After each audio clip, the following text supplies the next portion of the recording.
Hi everyone, it's Amanda. Today I'm going to be doing another recent reads video. So all the books that I've read recently, I have a few flops, but a lot of good ones as well. So if you want to see what I recommend or don't recommend, just keep watching. Be sure to like and subscribe down below to support my channel. And without further ado, let's get into the books. So first up, let me start with All the Shattered Pieces by B. Celeste. B. Celeste is one of my favorite romance authors, I dare say. I've read most of her books and I will be doing a author type video for her because she does not get enough love, I think, on the internet, on booktube, on BookTok.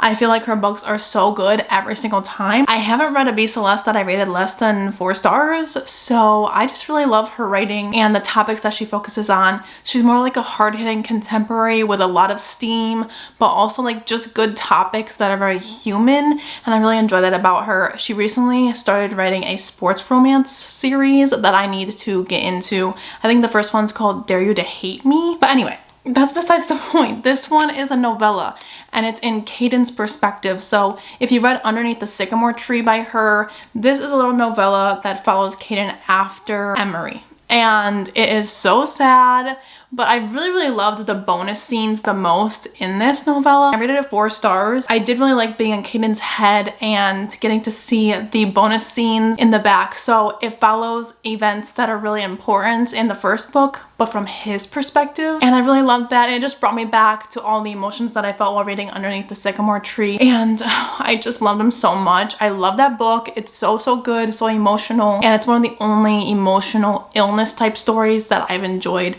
So I definitely recommend that one. And then this one's really good to top it off. And to get some closure for Caden, it definitely follows his grief and kind of healing from that, the repercussions of the aftermath of what happened. I really enjoyed it. I think things are looking up for him. By no means is he okay right now, but he will be. And that's kind of the focus of this story. Next, I picked up In Silence She Screams, which is Amo Jones' 3rd release in the Midnight Mayhem series. Now this one I absolutely loved. I rated this one 4 stars, if not 4.5. It is so good. I actually love the Kindle cover. I'll put it up here. It's so stunning. I love the girl. But this one's the cover. In Silence She Screams. Very cute. It's very traditionally Midnight Mayhem. You know, they all look the same. But this one was one of my favorites out of the series. The first one just hit me in a different way because I was new to Amo Jones and the twists and turns just felt so chaotic. And so that one, the experience, I think made it that 5-star amazingness. And then other people are like, I like the 2nd and 3rd book more. The first one was actually the weakest for me. So it really just depends on how you rate your books, if it's like the experience for you or just the book content. But for me, it definitely matters what time of the year I'm reading, what mood I'm in while I'm reading, and stuff like that. So for that one, I just have emotional attachment to the first book with Kingston and just having that first moment in Midnight Mayhem because it's such a different kind of world and you're kind of thrown in and you don't know what's going on from the back. That's why I was kind of like, wow, this is so original. But if you don't know what the Midnight Mayhem series is about, it follows a kind of carnival circus type setting, but it's more so like organizations that are up against each other. It's really good, but it's hard to explain, and I don't think that I could do it justice, or really the back can do it justice either. But it definitely has that Amo Jones feel, that twisty, thrillery kind of vibe where the heroine's hiding things and the hero is hiding things. And that's what really makes Amo Jones stick out to me, is that her character's always keeping secrets from you and from the characters. But this one follows Eli, Lilith, and Chiron.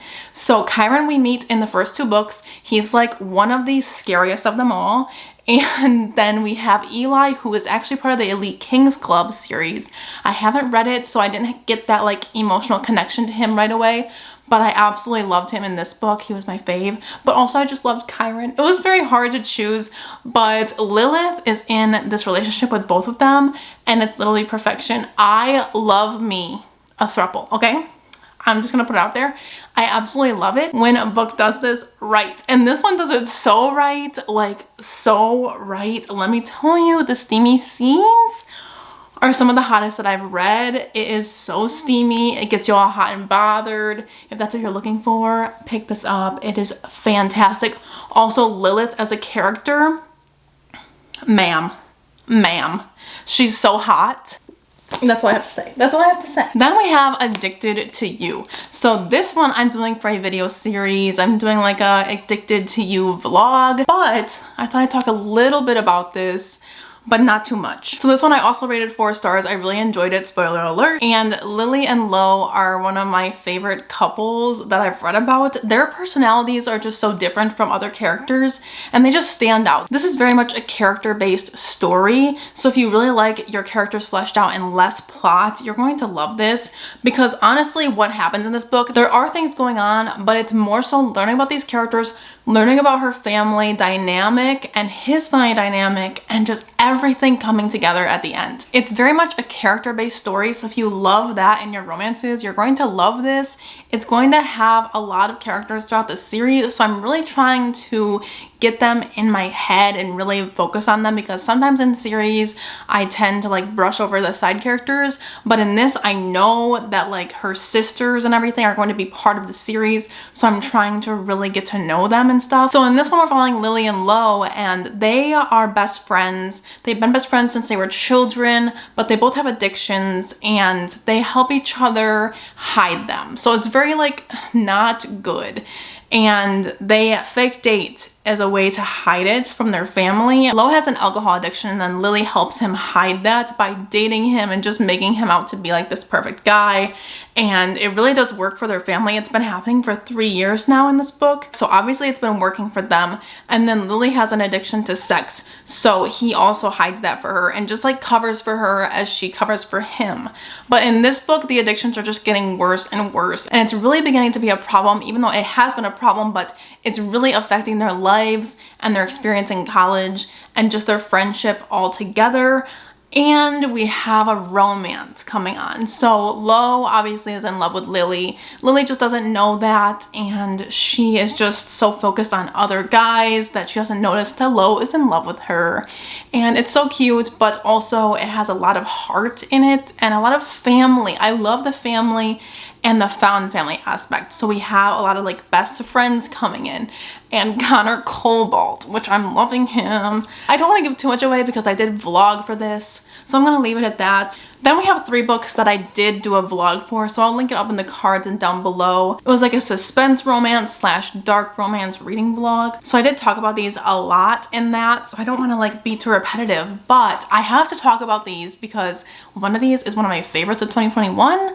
So let's just go with that. This is Be Still My Heart, and it is stunning, but also the contents are absolutely stunning in this. It is a suspense romance, and it has such good mystery elements. When you say that you don't like romance in your suspenses, I get what you're saying, but this proves you wrong. This just proves you wrong, and you have to pick it up. You have to, if you're a thriller reader. I want to know your opinion. That's the thing. I want to know the opinion of people that love thriller mystery as their main genre, because I thought the mystery in this was top tier, but I'm not like a connoisseur of the thriller genre, so I can't really say that much, but I will say the twists were really good. It was well thought out in my opinion. I thought that all of the clues leading up were really well done without me guessing the plot. I kind of knew, like, I was suspicious of some people, but it just really was so good at the end. All of the reveals and everything. And not only that, but the romance was there. But the romance for me wasn't the strongest part. It was the mystery. And I love the romance too, so don't get me wrong. Like, it was like a 10 out of 10 and then an 11 out of 10. So this one follows a detective that comes to Skelm Island, where she meets Lincoln, who's this grumpy fisherman, and he keeps getting bodies in his net, like dead bodies in his fisherman nets. And so the detective believes that somebody is trying to set him up, because obviously like the bodies are just showing up near him, and so he's like a suspect, but also she's like, I don't know, he might not be a suspect. So they're kind of working together to find out what's happening, why is he being set up, and who is the killer. And then we have a mystery from a long time ago. This Skelm Island had a missing girl and mother a long time ago, and so that's why our main character Lincoln, he hates the police department, which kind of plays into this romance because he has no respect for the detective, and then it's kind of like a hate to love, or like a tension to love kind of situation. and it's perfection. It's so good. The vibes are so good because it's in Maine, so it's like a small town kind of setting. You can just imagine like the chilly air and the water and just the spooky vibes, but also loved it. It was a 5 out of 5 stars. The steam in this was really good. There were like 4 to 5 really good scenes, and their first kiss is so hot and tense. It's perfect. It's perfect. So then I decided to pick up Emily McIntyre's other book, which is Hooked. This one's a Peter Pan retelling, and it's set up in like a crime, organized crime kind of setting where Hook is one of the leaders in his town. Or in his state. I don't know. The county. He like owns the county. Anyway, so he's a bad guy through and through. And Peter in this one is actually Wendy's dad. So that's kind of a different play on this. And so Hook thinks that he should get back at Peter by making Wendy fall in love with him. So he does just that. But will he catch feelings along the way? And what happens with his dad? It's so good. I really liked it. I read this with Brooke over at Instagram, and I absolutely love her, and the reading experience was way better because of that. So I rated it 4 stars, but I think if I read it on my own, like alone, it might have been a 3-star, just because I wasn't in love with the characters, but I was in love with the twists at the end. Insane. And I really liked the plot progression. It was very fast paced and everything really came together. So I did like that, but obviously Wendy's annoying. We all know that. And then lastly for that video, I read Gothikana by Runyx. This one is a spookier kind of gothic academia romance. And this one follows a girl named Corvina who goes to this university after she gets a letter in the mail inviting her to go there. She doesn't really have anything to do, so she's like, all right, whatever, I guess this is my calling. So she goes there and her roommate introduces her to everyone and tells her that last year her roommate jumped off the roof. So that's a good exciting incident. And then we have Vad, the professor. He is the love interest in this one. He's a student and professor, but that's kind of like besides the point. He is a bad guy. Everyone warns her against him and tells her, don't go near him. Everything bad is correlated to him. And so she goes near him, of course, and they end up having this really insta-lovey kind of situation. And I don't want to spoil too much, but it does have a mystery element, and then their romance is kind of fun, but like I didn't really like the romance part. I actually liked the mystery spooky vibes more. The setting and then the gothic vibes were really well done. So if you're looking for that in a romance, it was really good. It was just the romance felt flat for me. It was very like insta love, and I didn't love the steamy scenes, how they were written. And I don't know, I just didn't jive with the writing style that much. It's also written in third person, which I'm not really used to in a dark romance kind of setting. So I think that kind of hindered my experience a bit, but it could just be the writing style in general too. So I rated this one 3 stars. Really liked the ending, really thought it came together nicely, but again, the romance just meh. And then lastly, I did read 2 witchy romances recently, one of them being Paybacks a Witch and the other being The Ex-Hex. So obviously I don't own the copy of Paybacks a Witch anymore because I did not like that book at all. I rated it a 2-star. It was honestly not a good time. I didn't jive with the writing style, and I think that's what made it not work for me. It wasn't necessarily the story, because I think if another author wrote the story, I would have loved it. It has a kind of competition aspect, a revenge plot, and it's really fun. It's a sapphic romance too, which I love, but I just couldn't feel the connection at all because the writing style was so kind of flowery, descriptive, and then the competition seemed rushed. So I love competitions in books, but this one, like, it was like everything was just so rushed, and I think it could have been so good if the competition would have been a little more drawn out. I don't know what was the thing that made me hate it so much, but I definitely did not jive with that one. But I did jive with The Ex-Hex, which I know some people are opposite of me, and they really love the other one and hate this one, because this one is definitely cheesier. It definitely has the cheesy kind of Halloween Town vibes, but I absolutely loved it because the whole time I was picturing Wizards of Waverly Place. Tell me this isn't like a spin-off of Wizards of Waverly Place. I absolutely love that show so much.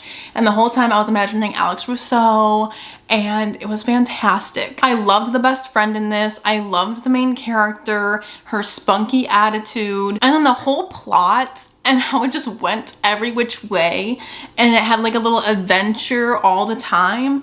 I just love that. I know some people thought it was chaotic, which I totally understand because it totally was chaotic, but it was what I wanted for a witchy romance. I needed that chaos, that Disney Channel TV show kind of flavor, and I don't know, I just loved it. I liked the romance. It wasn't like the main selling point for me though.